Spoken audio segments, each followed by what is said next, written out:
Where can I come and take one of you? And I'm single, so I decided to go on Tinder. It was a mistake. There they are, in my bed, together. Accepting that you are most likely going to be alone for the rest of your life is a really hard pill to swallow. I just got a question for all the grown men. When I say grown men, I mean over the age of 35. Where do you hang out, please?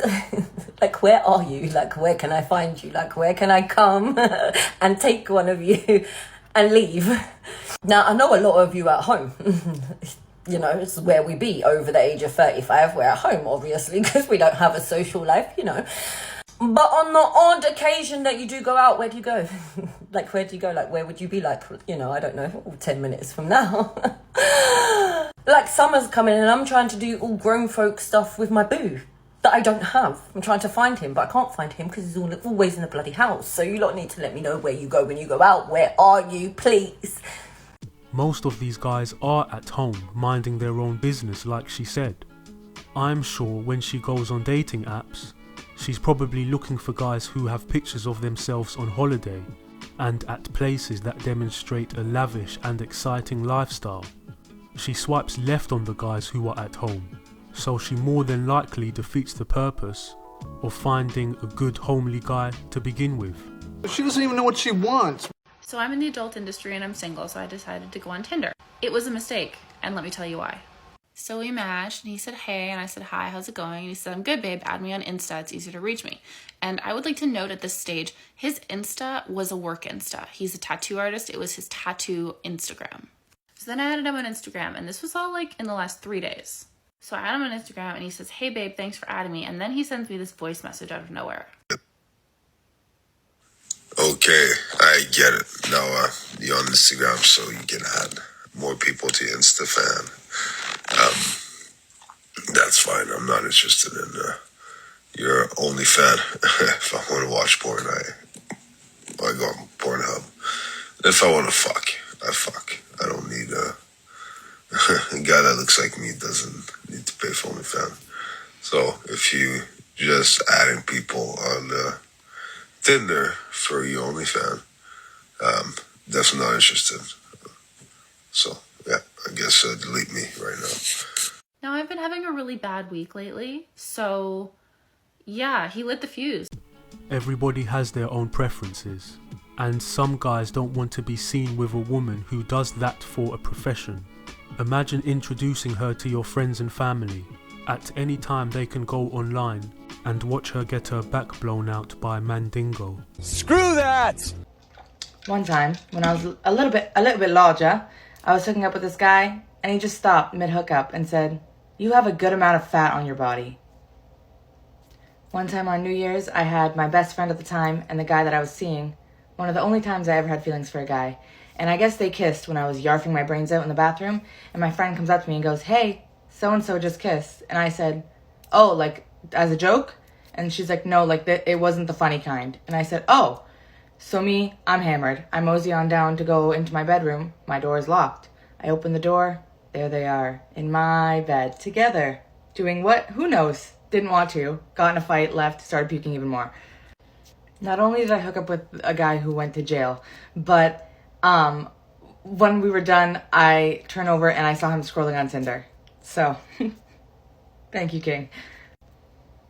After I offered to Uber myself home because this guy was such a fucking walking doucher, and he didn't even argue it. Then he he did argue it. He goes, I'll Uber you home. I said, nah, dude, it's fine. I don't want you to hold anything above me. And he goes, okay, well, there's $20 on the table you could take. Like I'm a common street whore. One time I hooked up with my teacher, and he told me he thought I was the biggest whore in school. And the real icing on the cake, one time I hooked up with my boss, and then I got fired by my other boss. So, first year university was a time for me. I was a harlot. I don't know why she would publicly air out her hookup stories on TikTok. For attention and views, maybe. The teacher should hope his lucky stars the school board does not find out a teacher got with a student. Otherwise, he is on the path of getting fired and probably arrested. It does not matter if it happened 10 years ago. This is a dangerous situation. Accepting that you are most likely going to be alone for the rest of your life is a really hard pill to swallow. And it's not even because there's anything wrong with me or that I am not deserving. I'm just tired. I've spent most of my life recovering from men who have caused so much trauma.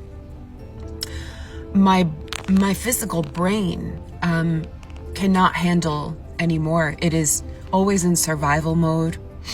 It is always in fight or flight mode. My brain has never fully recovered from the trauma that has been caused. I meet guys and I feel like I'm constantly looking for a reason to not trust them because I have never experienced a good man before. Like, I've never been in a good, healthy relationship. I don't even know what that looks like. I don't even know what to look for.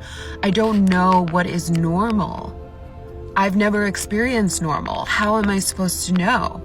And now I'm 37, and every man that I meet is disappointing and doesn't add value to my life, doesn't make me happy, and I just don't want to settle anymore. How do I know if someone is the one? I mean, is there something wrong with me? I question it all the time, but I know that I'm just fucking traumatized. What does a loving man feel like?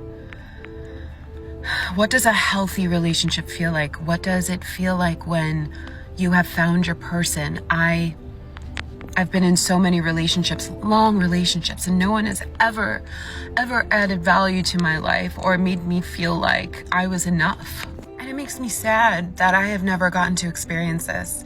It genuinely makes me sad. But I just don't know if it actually exists. So I will probably be alone. And that scares me, but I am slowly accepting that this is probably my fate. And I need to learn to love myself, and I need to tell myself that that is enough, that I don't need a partner to be whole. And that is my journey right now. I'm not an expert. I am not putting expert advice into the world. This is just my journey and what I'm going through right now. And if you're going through the same, you're not alone.